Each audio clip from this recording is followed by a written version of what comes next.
अस्सलाम वालेकुम स्टूडेंट्स। आप सब कैसे हैं? उम्मीद है आप खैरियत से होंगे। आज हमारी मैथ नाइन्थ इस लेक्चर में हम मैथ नाइन्थ एक्सरसाइज नंबर आपकी 1.3 है जी।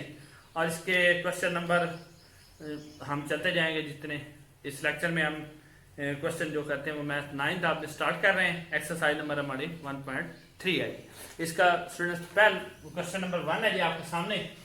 इसकी स्टेटमेंट है which matrix are comfortable for deductions, कि कौन से ऐसे मैट्रिक्स हैं जी जो आपस में डिडक्शन हो सकती है, आपस में प्लस हो सकते हैं।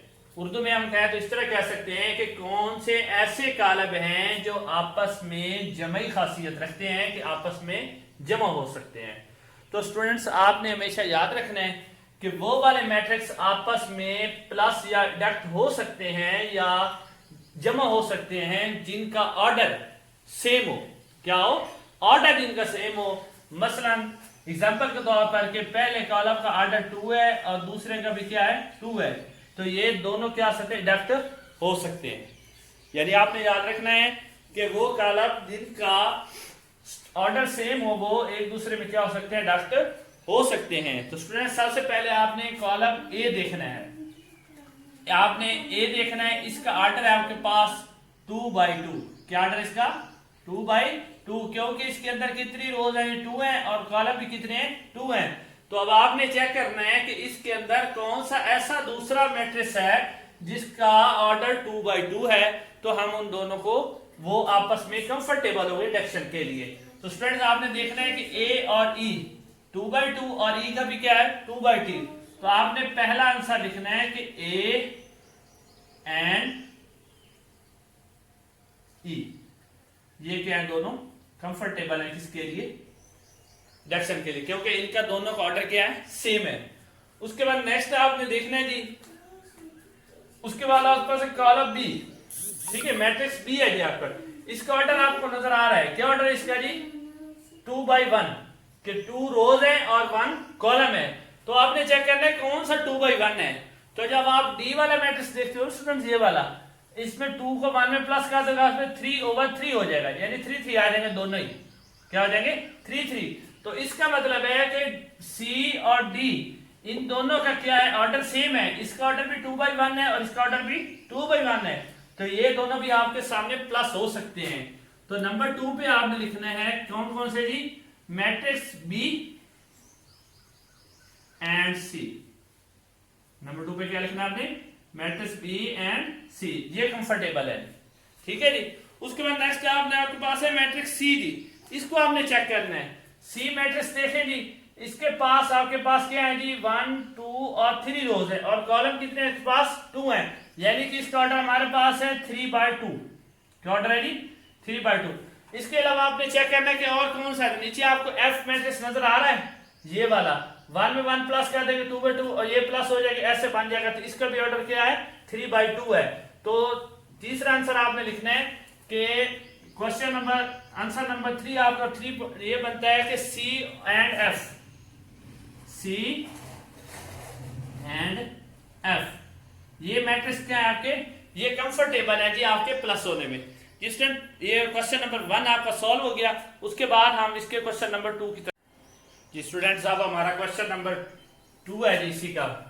फाइंड द एडेक्टिव इनवर्स ऑफ द मैट्रिक्स जी। फाइंड द एडेक्टिव इनवर्स ऑफ द मैट्रिक्स। एडेक्टिव क्या होता है जी? एडेक्टिव होता है जमई माकूस। उर्दू में हम लिखे तो इसको लिखेंगे जमई माकूस। क्या लिखेंगे जी? जमई माकूस। ये उर्दू मीडियम स्टूडेंट भी होते हैं कुछ, उनके लिए मैं लिख रहा हूं जमई माकूस। इसको हम क्या कहते हैं? एडेक्टिव इनवर्स को हम क्या कहते हैं? जमई माकूस। इनका हमने एडेक्टिव इनवर्स यानी जमई माकूस जो है ना फाइंड करना है मैट्रिक्स का। स्टूडेंट इसके लिए आपने याद रखना है कि किसी भी जो आपका मैट्रिक्स है उसका जो इनवर्स एडेक्टिव इनवर्स है या जमई माकूस है, वो ये होता है कि उसी अगर मैट्रिक्स को आप उसी के अंदर प्लस करो।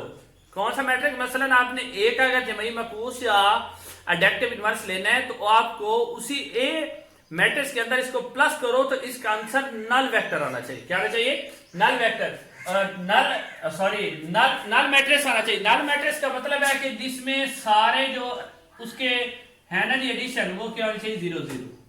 नल मैट्रिक्स क्या होता है जिसके होल मेंबर क्या हो 0 0। तो ये होता है इसका मालूम करने का तरीका। अब हम इसका फाइंड करते हैं जी नल इसके सारे एडेक्टिव इनवर्स जी। तो एडेक्टिव इनवर्स मालूम करने का फाइंड करने का ये तरीका होता है कि आपने क्या करना है कि इसके अंदर जितनी साइन है इसकी वो आपने क्या कर देनी है, उनको आपने साइन को क्या कर देना चेंज कर देना। अगर प्लस है तो माइनस हो जाएंगे और माइनस है तो मसलन हम ए का फाइंड करते हैं जी। आप ए के साथ क्या लगाओगे माइनस इक्वल। अब ये 2 है जी, इसको आप क्या करोगे माइनस हो जाएगा और ये 2 प्लस हो जाएगा -4 और -1। स्टूडेंट्स ये आपका एडेक्टिव इनवर्स है जी ए का। इसका फाइंड करने का आपके पास मेथड ही है कि आपने इसकी साइन चेंज कर देनी। अब हम बी की तरफ जाते हैं, नहीं बी के साथ आप माइनस का साइन लगाओगे इक्वल। अभी तो देखें जी 1 के साथ आप क्या लगाओगे माइनस, 2 के साथ भी क्या लगाओगे माइनस, 3 के साथ भी क्या लगा दोगे -0। जहां भी हो वो 0 रहेगा, उसके साथ कोई साइन नहीं होता। नीचे -1 के साथ है तो वो नहीं लगाओगे, 2 के साथ लगी हुई है तो वो भी आप हटा दोगे। इधर -1 -3 और -1। Students clear. अब हमने सी की तरफ जाना है जी। नेक्स्ट आपका है सी इज इक्वल, हाँ जी ये 4 है माइनस का हो जाएगा और 2 प्लस का। ये स्टूडेंट्स क्लियर जी। अब हमने डी की तरफ जाना है जी। डी आपके पास है जी स्टूडेंट्स ये देखें जी -1, 3 के साथ माइनस लगा हुआ है आपने नहीं लगाना, 2 के साथ नहीं लगा हुआ तो आपने क्या करना है ये याद रखना है इधर भी इसके साथ माइनस का साइन लगाना है जी। उसके बाद 0 के साथ कुछ साइन नहीं होता, 2 वैसे ही आ जाएगा और -1। ये स्टूडेंट्स क्लियर है आपको। उसके बाद ई वाला आपके पास है ई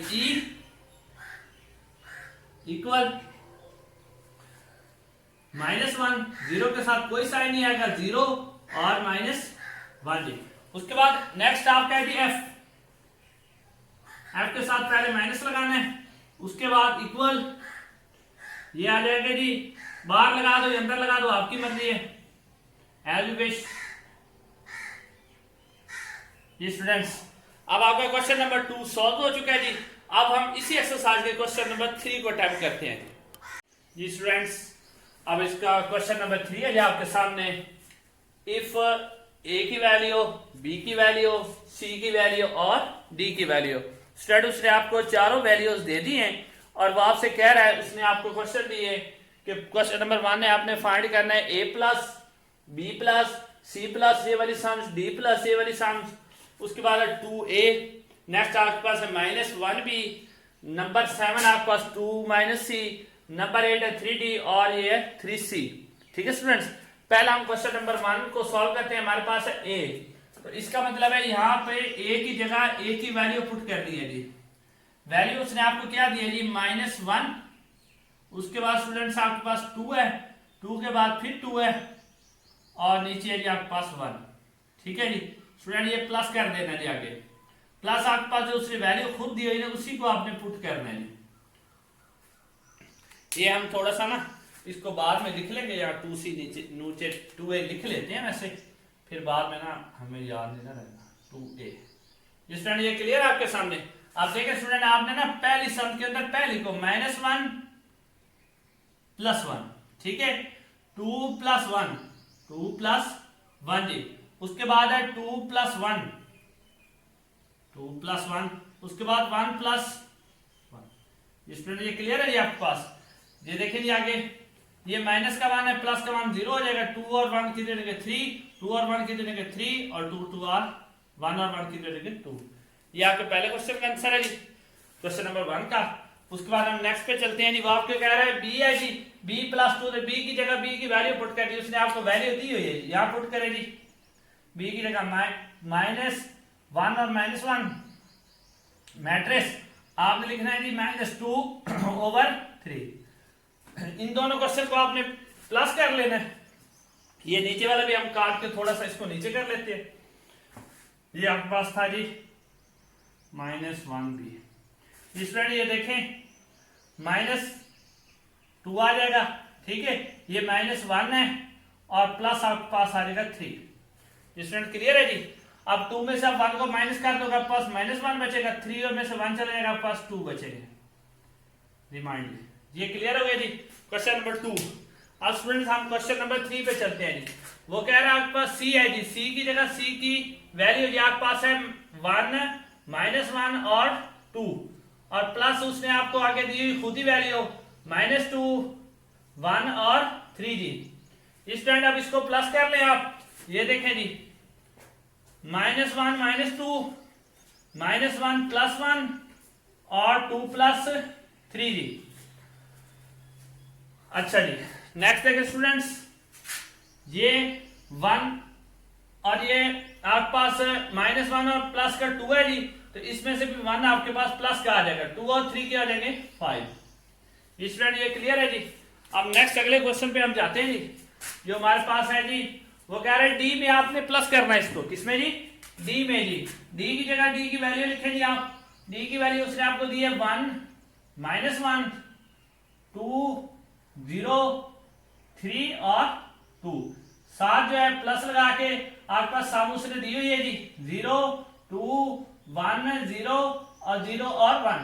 हम स्टूडेंट इसको प्लस करते हैं यहां जरा, ये देखिए जी 1 + 0, उसके बाद 2 + 1 जी, उसके बाद है 3 + 0 जी स्टूडेंट्स, -1 + 2 जी स्टूडेंट, 0 + 0 और स्टूडेंट 2 + 1 है, 2 + 1 जी स्टूडेंट्स। अब हम इसको प्लस कर देते हैं जी, ये देखें स्टूडेंट्स 0 के साथ 1 को प्लस करेंगे आपके पास 1 ही आ जाएगा, 2 और 3 हो जाएंगे, ये भी 3 आ जाएगा, ये 2 हो जाएगा, ये 0 हो जाएगा और ये 3। स्टूडेंट्स क्लियर है आपको? अब ये आपके हो गए जी। अब नेक्स्ट जो क्वेश्चन है वो जगह नहीं है, हम इनको रेज करके नीचे कर।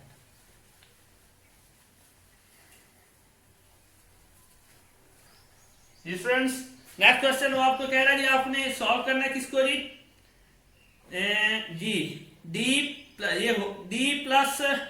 2a और -1b जी। पहले आपके पास 2a और उसके बाद है -1 और b जी।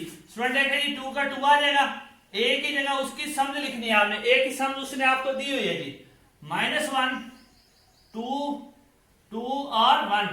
स्टूडेंट देखें जब 2 और a के दरमियान कोई साइन नहीं, इसका मतलब है ये प्लस हो रहे हैं, सॉरी मल्टीप्लाई हो रहे हैं जी। अब 2 को 1 से आप मल्टीप्लाई करोगे आपके पास आ जाएगा -2, 2 को 2 से मल्टीप्लाई करोगे 2 2 r 4, 2 को फिर 2 से मल्टीप्लाई करेंगे 2 2 r 4, 2 को 1 से करेंगे तो 2 1 is 2। क्लियर हो गया जी। नेक्स्ट स्टूडेंट हमारे पास है -1 और b, ये -1 आ गया जी, b की जगह उसकी वैल्यू उसने आपको खुद दी हुई है 1 - 1 जी। इसका मतलब 1 इससे मल्टीप्लाई होगा जी, -1 + 1 माइनस प्लस और 1 1 is 1। स्टूडेंट्स नेक्स्ट आपका क्वेश्चन नंबर है जी, इसी क्वेश्चन नंबर 3 का पार्ट नंबर है आपके पास 7। ये आपका पार्ट नंबर 5 था, ये 6 है और ये पार्ट नंबर आपके पास है 7 जी। पार्ट नंबर 7 में स्टूडेंट्स को आपके कह रहा है जी कि आपने करना है जी -2c।